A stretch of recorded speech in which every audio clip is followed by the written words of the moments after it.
सभी को good morning, नमस्कार। आज हम लोग डिस्कशन स्टार्ट करेंगे केमिकल काइनेटिक्स के सेकेंड लेक्चर पे। और वो क्या है, that is the expression of the rate of reaction. क्या बेटा? Expression of the rate of reaction. Reaction को रेट के फॉर्म में किस तरह से एक्सप्रेस करना है, इस बारे में हम लोग बात शुरू करते हैं। मान लीजिए आपको एक रिएक्शन दी गई है, वो रिएक्शन क्या है, ए और ये बी कंबाइन करके क्या बनाते हैं, सी और डी बनाते हैं। क्या बनाते हैं? सी और डी बनाते हैं। ए के कितने मोल लिए, ए, बी के कितने हैं, बी मोल है, और सी के कितने मोल है, सी, और डी के कितने मोल है, डी मोल है। तो ऐसी कंडीशन में जो रेट ऑफ रिएक्शन आप लिखेंगे, जो रेट लिखेंगे, रेट वो क्या हो जाएगा, लिखेंगे आप -1/a, और ये हो जाएगा dA/dt, और क्या लिखेंगे, is equal to -1/b dB/dt। इसका मतलब क्या हुआ? मतलब ये होता है कि जो रिएक्टेंट दिया आप उसे लिखेंगे, और ये जो कोफिशिएंट लिखा है वो किस में जाएगा, 1/, में जाएगा, डिनोमिनेटर में जाएगा। इसी तरह से आप लिख सकते हैं किसके लिए, इसके लिए 1/c, और ये हो जाएगा कितना, dC/dt, that is equal to 1/d, ये हो जाएगा dD/dt। ये क्या हो गया बेटा, that is rate of reaction हो गया। क्या हो गया? Rate of reaction. Minus sign क्या बताता है कि समय के साथ रिएक्टेंट का कंसंट्रेशन कम होता जाता है, और प्रोडक्ट का कंसंट्रेशन, प्रोडक्ट के पहले क्या लगा है, प्लस लगा है, इसका मतलब समय के साथ साथ प्रोडक्ट का कंसंट्रेशन बढ़ता जाता है। अब क्या करेंगे, यहां पर ये जो दिया हुआ है that is rate of disappearance of A और बी क्या हो रहे हैं, डिसअपीयर हो रहे हैं, सी और डी क्या हो रहे हैं, अपीयर हो रहे हैं। तो रेट ऑफ डिसअपीयरेंस ऑफ ए कितना होगा, कितना होगा, आप 1/a को यहां से रिमूव कर देते हैं, हटा देते हैं, इसको किसी और के टर्म में आप किसी और के साथ सेट कर सकते हैं। अब एक एग्जांपल के थ्रू इस बात को हम और समझना स्टार्ट करते हैं। एक क्वेश्चन दिया है आपको, ठीक है, क्वेश्चन दिया है, और क्वेश्चन क्या है, क्वेश्चन दिया है, क्या क्वेश्चन है कि एक रिएक्शन दिया है NH3 plus O2 that gives, क्या देता है, ये देता है NO प्लस H2O, और कितना होगा 4, ये कितना होगा 4, कितना होगा 5। अब यहाँ पर क्या हो रहा है जरा समझे, यहाँ पर कहा गया है NH3 और O2 रिएक्ट करके नाइट्रिक ऑक्साइड और क्या बनाते हैं, वाटर। इसका नाम भी लिख ले आप, क्या कहते हैं, नाइट्रिक ऑक्साइड बोलते हैं बेटा। क्या बोलते हैं? नाइट्रिक ऑक्साइड बोलते हैं। अब यहाँ कहा गया है कि रेट ऑफ फॉर्मेशन, क्वेश्चन दिया गया है, rate of formation of NO का रेट ऑफ फॉर्मेशन दिया गया है 3.6 into 10⁻⁻² mole litre inverse and second inverse. ठीक है, देन फाइंड आउट, तब आपको क्या करना है, then find out rate of reaction, reaction का रेट फाइंड आउट करना है, and rate of disappearance of ammonia, rate of disappearance of ammonia, ammonia के डिसअपीयरेंस को रेट आपको फाइंड आउट करना। ठीक है बेटा, तो ये आपका क्वेश्चन दिया है, इस क्वेश्चन को हम लोग सॉल्व करना शुरू करते हैं। तो पहले तो हम लोग क्या करेंगे, इस रिएक्शन के लिए रेट लिखेंगे, रेट एक्सप्रेशन लिखेंगे, कैसे, जैसे ऊपर हमने लिखा है, ठीक है, और फिर इसको क्या करते हैं, हम डिफाइन करना शुरू करते हैं। तो चलिए पहले हम लोग क्या लिखेंगे, रेट ऑफ रिएक्शन लिखेंगे, इसके लिए रेट एक्सप्रेशन लिखते हैं।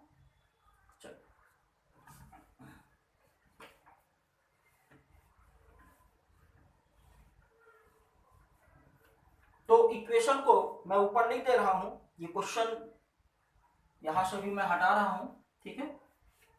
चलिए देखिए क्या दिया है, दिया है NH3 plus O2 that gives NO plus H2O, और कितना, ये 4 है, ये कितना है 4 है, ये कितना है 5 है। तो इसके लिए अगर एक्सप्रेशन लिखना स्टार्ट करें तो रेट इक्वल टू हो जाएगा कोफिशिएंट 1/4, कितना हो जाएगा डी NH3 अपान कितना हो जाएगा dt हो जाएगा, और माइनस साइन के साथ। फिर इसके बाद क्या होगा 1/5 DO2 अपान dt, ये भी माइनस साइन में, और इसको बराबर करेंगे किसके, हम इसके बराबर करें तो 1/4 DNO upon dt is equal to 1/6 DH2O upon dt। ये हमने क्या कर दिया, रेट का एक्सप्रेशन लिख दिया। आप समझे, आप यहां पर क्या है, यहां पर ये जो दिया हुआ है रेट ऑफ रिएक्शन दिया है। अगर यहां पर देखें तो ये दोनों क्या हो रहे हैं, डिसअपियर हो रहे हैं, और ये क्या हो रहा है, अपीयर हो रहा है। ठीक है, तो अमोनिया डिसअपियर हो रही है, ऑक्सीजन डिसअपियर हो रहा है, और NO आपका अपीयर हो रहा है, H2O अपीयर हो रहा है। तब जरा समझे, यहां पर ये क्या है, that is rate of disappearance of ammonia, but this is rate of reaction. मतलब अगर जो कोफिशिएंट आप हटा देंगे तो उस पर्टिकुलर कंपोनेंट के रिस्पेक्ट में होगा रिएक्शन का रेट, लेकिन अगर आप कोफिशिएंट लेकर काम करते हैं then it will be the rate of reaction. Question में दिया है, गिवन क्या दिया है बेटा, NO का rate of reaction DNO upon D2 ये गिवन है, कितना है 3.6 इंटू 10 की पावर -2 दैट इज मोल, और क्या है लीटर इनवर्स, और कितना सेकंड इनवर्स है। ठीक है बेटा, तो अब क्या करें, ये वैल्यू आपको दिया है, आपको क्या चाहिए, रेट ऑफ रिएक्शन। तो रेट आपको ये दिया है, ये रेट आप इनसे संपर्क करें, इनके पास है, तो रेट बराबर ये वैल्यू, तो रेट इक्वल टू कितना हो जाएगा, दैट इज इक्वल टू 1/4 ये हो जाएगा DNO अपॉन कितना होगा, DT होगा। ठीक है, अब आप क्या लिखेंगे, 1/4 DNO अपॉन DT 3.6 इंटू 10 की पावर -2। इसको और क्या लिख सकते हैं, सॉल्व करेंगे तो 4 9 36 -2, इसको लिखेंगे 9 इंटू 10 की पावर -3 मोल। ठीक है, क्या होगा, मोल लीटर इनवर्स और सेकेंड इनवर्स, ये वैल्यू आ जाएगी। ठीक है बेटा, कैसे किया जरा समझे आप। ये जो रेट ऑफ रिएक्शन NO के टर्म में भी आप लिख सकते हैं, चाहे ऑक्सीजन के टर्म में, चाहे H2O किसी के टर्म में भी आप लिख सकते हैं, जैसा रिक्वायरमेंट हो। ठीक है, तो इसको आप क्या करें, नोट करेंगे। अब एक चीज यहीं पर और समझ लिया, आपसे क्या कहा गया है, disappearance of rate of ammonia, मतलब हमको इनको संपर्क करिए और इनको संपर्क करिए, इन दोनों को आमने सामने लेकर आइए। क्यों, क्योंकि अमोनिया का disappearance with respect to NO, ammonia का disappearance with respect to NO, या तो आप क्या कह सकते हैं, रेट आपको दिया है इसके उसमें भी कर सकते हैं। ठीक है, तो अब यहां पर हम क्या करेंगे, अगर इन दोनों को आमने सामने लेकर आते हैं, देखिए DNH3 अपॉन DT कितना 1/4 इक्वल टू कितना, रेट ऑफ रिएक्शन कितना आया है, दैट इज 9 इंटू 10 की पावर -3। आपको क्या चाहिए, ये चाहिए, तो ऐसी कंडीशन में DNH3 अपॉन DT ये वैल्यू डिनोमिनेटर में उधर जाएगी न्यूमरेटर में। ठीक है, तो 9 इंटू 4 इंटू 10 की पावर कितना कितना -3, ये हो जाएगा दैट इज 3. पहले 36 लिखें, 36 इंटू 10 की पावर -3 लिख सकते हैं, 3.6 इंटू 10 की पावर -2 दैट इज मोल, क्या होगा लीटर इनवर्स और सेकंड इनवर्स। ठीक है बेटा, तो इस तरह से हम लोग क्या करेंगे, इस क्वेश्चन को सॉल्व करेंगे। ठीक है, तो इसको करिए, फिर जहां डाउट हो फिर बताएंगे, इसको आप नोट करें। चलिए,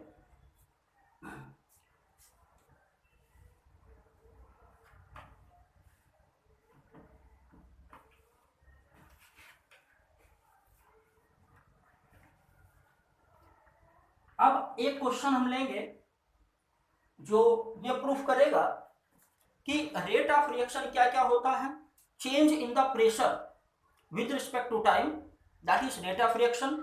change in the number of moles with respect to time, that is rate of reaction. Change in the volume with respect to time, that is rate of reaction. तो अगला जो क्वेश्चन है वो किस पर बेस्ड है, change in the pressure per unit time, उस पर बेस्ड है ये हमारा क्वेश्चन। ठीक है, चलिए देखिए क्वेश्चन क्या कहता है, इसको समझेंगे। क्वेश्चन दिया है, क्या दिया है क्वेश्चन में कहा गया है, in following reaction, in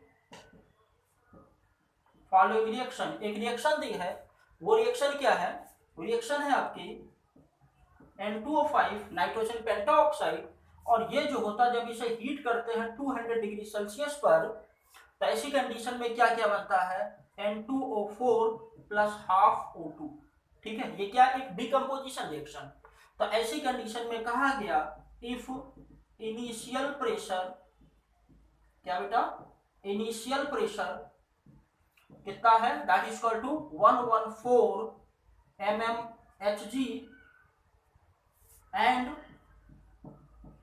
after 25 minute के बाद जो टोटल प्रेशर हो जाता है, क्या हो जाता है, total pressure that become 133 mmHg, then find out rate of reaction, पहला इन एटमॉस्फेयर मिनट इनवर्स, दूसरा mole litre inverse second inverse. This is very good question, बहुत अच्छा क्वेश्चन है। ठीक है, चलिए इसको आप पहले पॉज करके सॉल्व करें, फिर आगे हम बताना शुरू करते हैं। चलिए आगे चलेंगे हम लोग।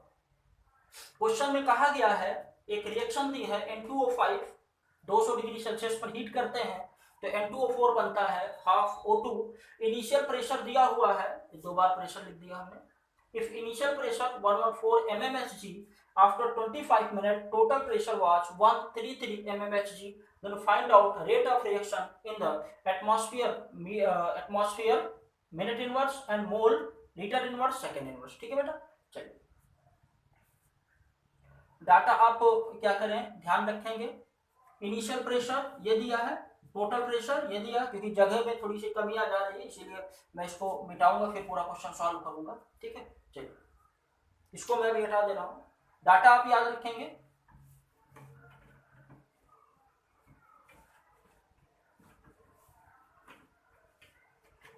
क्वेश्चन में क्या कहा गया है जरा इसे समझें आप। क्वेश्चन में कहा गया है N2O5 ये क्या होता है, ब्रेक होता है, किसमें, N2O4 प्लस हाफ O2, दिख रहा है ना, हाँ ठीक हो, ठीक है, N2O4 प्लस O2। अब यहां पर समझिए, यहां पर इनिशियल प्रेशर कितना दिया 114, और एक बात और समझें, ये कंटेनर लिया हमने, इस कंटेनर में क्या बेटा बताएं, N2O5 है, और पता है जब स्टार्टिंग में कोई भी रिएक्शन आप करवाना चाहते हैं तो वहां पर क्या होता है, केवल रिएक्टेंट होता है, प्रोडक्ट नहीं होता। तो ये क्या प्रोडक्ट अभी कितना होगा, 0 होगा, अभी कितना होगा, 0 होगा।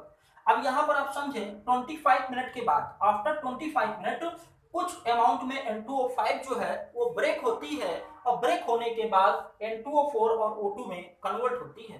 तो यहां पर क्या करेंगे, आफ्टर कितने मिनट बाद, 25 मिनट बाद क्या होता है, यहां से मान लिया प्रेशर P किसके कारण होता है, N2O4 के कारण, और यहां प्रेशर होता है P/2, ये किसके कारण होता है, ड्यू टू ऑक्सीजन के कारण। और ये प्रेशर किसकी वजह से है, क्योंकि कुछ अमाउंट ये यहां से हटा है, तो 114 माइनस P। अब एक बात आप समझे, ये 1/2 क्यों लगाया, क्योंकि ये कोफिशिएंट ध्यान रखते हैं, जो कोफिशिएंट लगा होता है उसी से हमको मतलब होता है। यहाँ कितना लगा था 1, इसीलिए हमने 1 कर दिया, यहाँ कितना लगा था 1, इसीलिए हमने 1 ले लिया। अब इसके बाद टोटल प्रेशर अगर कहा जाए आपसे, क्या टोटल प्रेशर, तो टोटल प्रेशर कितना दिया याद करें, 133। ठीक है, हमने कहा था डाटा आप याद रखें। और फिर ये कितना होगा टोटल प्रेशर। अब बताइए कंटेनर में कौन कौन है, इस कंटेनर में एक तो N2O5 है, N2O5 के कारण प्रेशर क्या है, ये है, और N2O4 भी है, इसके कारण प्रेशर कितना P है, और ऑक्सीजन है, इसके कारण प्रेशर कितना P/2। तो आप तीनों जोड़कर लिखेंगे तो कितना होगा 114 माइनस P प्लस P, और ये प्लस P/2।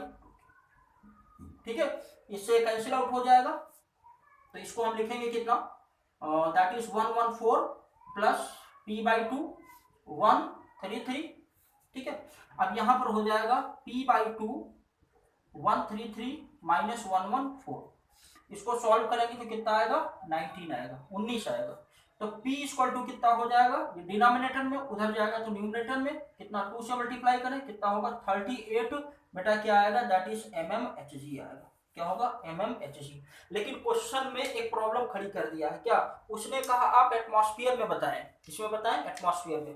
तो एक डाटा आपको मैं यहाँ पर दे रहा हूँ, इसको आप याद रखेंगे हरदम, क्योंकि हर एक न्यूमेरिकल में, मोस्टली न्यूमेरिकल में इसकी जरूरत पड़ेगी। क्या है ये जरा समझें, होता क्या है 1 एटमॉस्फेयर बराबर, ठीक है 1 एटमॉस्फेयर बराबर क्या क्या चीजें हो सकती हैं, जरा इसको हम लोग समझते हैं। 1 एटमॉस्फेयर बराबर होता है 760 mm of Hg। 1 atmosphere equal to 760 mm of Hg। और क्या होता है that is equal to 1.013 bar के होता है, 1.013 बार के होता है 1 एटमॉस्फेयर के बराबर।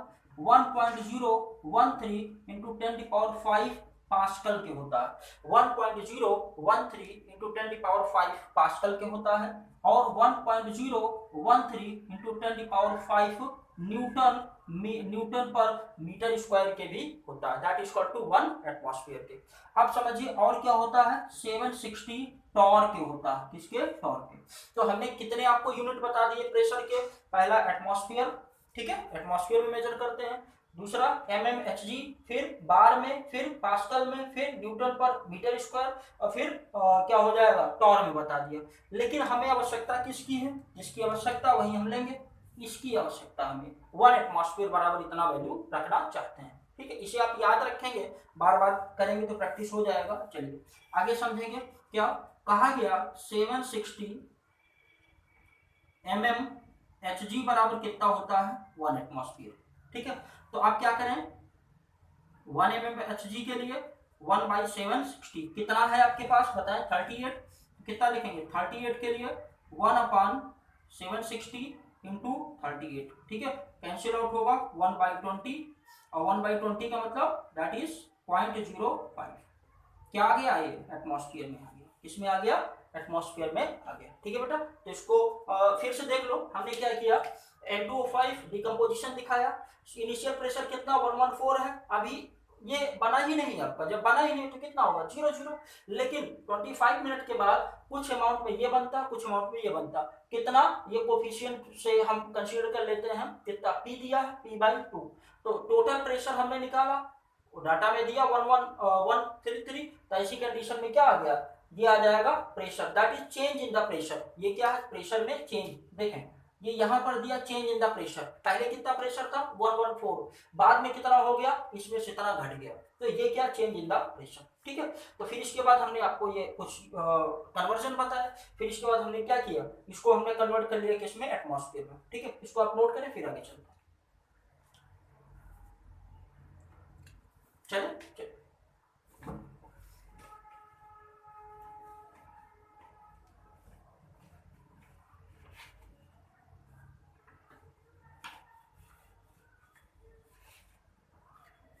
तो अगला जो हमें जानना है दैट इज क्या rate of reaction, rate of reaction, rate of reaction क्या है बताया जरा, रेट ऑफ रिएक्शन क्या है that is change in the pressure upon change in the time, ठीक है। प्रेशर में कितना चेंज हुआ बताएं 0.05, अभी हमने किया, ठीक है, और कितने मिनट में 25 मिनट्स में, पहले कितना था 0 था, बाद में कितना हो गया 25 मिनट, तो यहां पर हम इसको लिख सकते हैं कितना 5, ऊपर नीचे आप 100 से मल्टीप्लाई कर दें, ठीक है, तो 0.05 इंटू 100 अपॉन 0.05 इंटू कितना हो जाएगा 100, ठीक है। तो ऐसी कंडीशन में क्या हो जाएगा 5 अपॉन ये सॉरी 25 है, ठीक है 25, ठीक है, और ये क्या होगा ऊपर चला जाएगा, ऊपर जब जाएगा इंटू 10 की पावर कितना -2, और इसको क्या लिखेंगे 5 से जाएगा ये हो जाएगा, इसको क्या लिखेंगे बताएं 0.2 इंटू 10 की पावर कितना -2, ये हो जाएगा 2 इंटू 10 की पावर -3, क्या आ जाएगा बताएं बेटा एटमॉस्फेयर मिनट, और क्या होगा इनवर्स होगा, ठीक है। तो इस तरह से हमने क्या किया नॉर्मली वैल्यू केवल रख दिया, तो इसको आप नोट करें।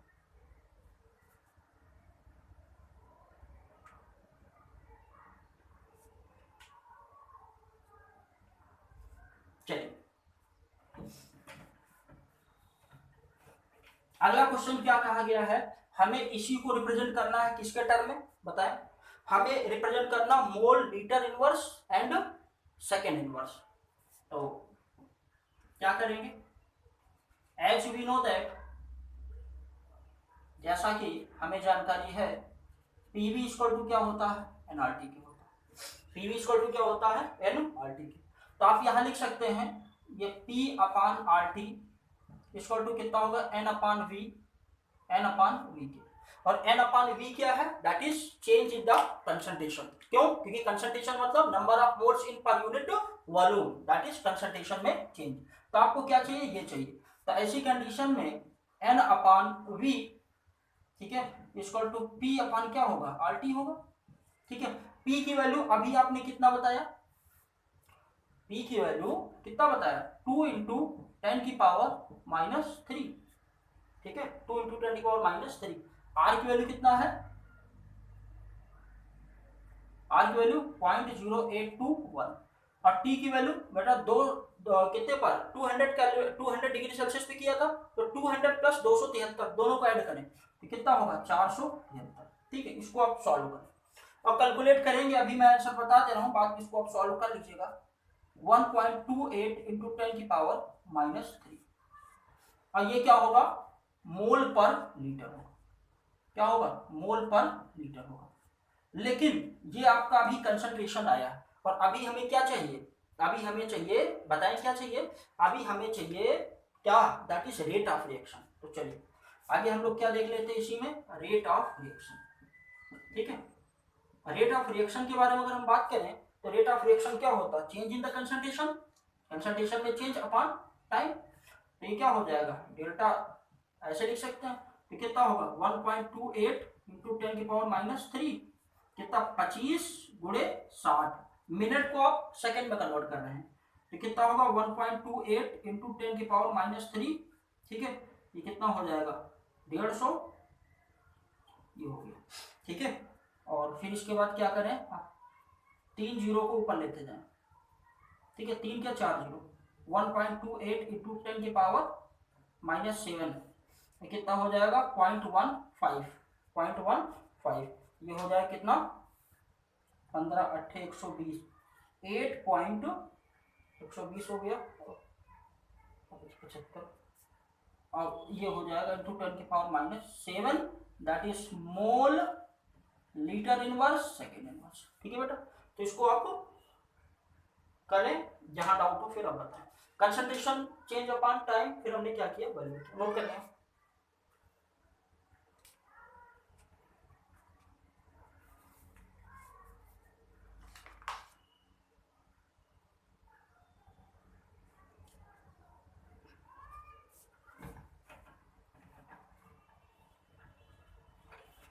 चलिए इसके बाद हम लोग पढ़ना शुरू करेंगे factors affecting rate of reaction. Rate of reaction को कौन कौन से फैक्टर फर्क डालते हैं, तो क्या पढ़ेंगे बेटा, that is factors affecting rate of reaction. तो रेट ऑफ रिएक्शन को कौन कौन से फैक्टर फर्क डालते हैं, पहला तो क्या होता है, that is nature of reactant. Reactant का नेचर जो होता है वो रिएक्शन के रेट पर फर्क डालता है। तो होता क्या है, देखिए कौन कौन से फैक्टर होते हैं, पहले फर्क डालते हैं। पहला नेचर ऑफ रिएक्टेंट, दूसरा कंसंट्रेशन, तीसरा टेम्परेचर, फिर लाइट, फिर इसके बाद सरफेस एरिया। तो ये पॉइंट्स आप याद रखेंगे, फिर से समझें। पहला क्या बताया, नेचर ऑफ रिएक्टेंट, फिर इसके बाद क्या बताया, कंसंट्रेशन, और फिर क्या बताया, टेम्परेचर, फिर क्या बताया, सरफेस एरिया, फिर क्या बताया, that is nature of light. तो होता क्या है, जब आप बात करते हो नेचर ऑफ रिएक्टेंट के, तो जो ज्यादा रिएक्टिव होते हैं वो क्या होते हैं, जल्दी से रिएक्ट कर जाएंगे, मतलब रेट ऑफ रिएक्शन का क्या होगा, ज्यादा होगा, और जो रिएक्शन स्लो होगी वो क्या होगा, देर से रिएक्ट करेंगे। अगला कंसंट्रेशन के बारे में बात करें, हमने आपको बताया कि रिएक्टेंट का कंसंट्रेशन जो होता है वो समय के साथ कम होता जाता है। तो इसका मतलब क्या होता है कि जो रिएक्शन का रेट होता है that depends upon the concentration of the reactant. जैसे जैसे रिएक्टेंट आपका कम होता जाएगा, रिएक्शन का रेट भी क्या होगा, कम होता जाएगा। फिर बात करते हैं किसके बारे में, सरफेस एरिया के बारे में। तो सरफेस एरिया के बारे में अगर हम आपसे बात करें तो होता क्या है कि जैसे मान लीजिए आपने क्या किया, चौक लिया, चौक को पानी में डाल दिया, तो पानी में डालने पर क्या होगा कि चौक को डायरेक्ट डाल दें या पीस के डाल दें। अगर पीस के डालेंगे तो वो जल्दी घुलेगी, क्यों, क्योंकि सरफेस एरिया क्या है, ज्यादा है। ज्यादा सरफेस एरिया है तो इजीली क्या होगी, डिजॉल्व हो जाएगी। दूसरी कंडीशन क्या है, अगर आप लकड़ी के गट्ठे को अगर आप क्या करोगे, जलाओगे, तो ऐसी कंडीशन में क्या होगा कि वो देर से जलेगा या बहुत समय लेगा।